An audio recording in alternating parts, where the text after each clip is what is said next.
வேண்டாம், இது ஒரு கொதி தான் கொதிக்கணும். இது ஏலக்காய் பொடி போட்டுக்கலாம், ஒரே ஒரு சிட்டிகை ஏலக்காய் பொடி.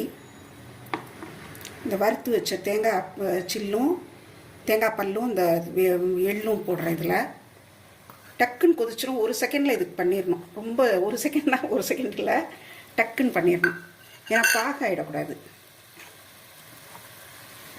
பார்த்தீங்களா தண்ணி கொதிக்குதுங்களா? தண்ணி கொதித்த உடனே கொஞ்சம் மீடியமாக ஃப்ளேம் வச்சுட்டு இந்த பொடி இது பச்சரிசி மாவு 1/2 கப் எடுத்து வச்சுருந்தோம் இல்லையா, அதை இதில் தூவிட்டு டக்குன்னு கிண்டிடணும். பார்க்குறது கட்டி தட்டுற மாதிரி தான் இருக்கும், கட்டியெல்லாம் தட்டாது. நல்லா அமுக்கி கிண்டிடலாம். இவ்வளோதான்.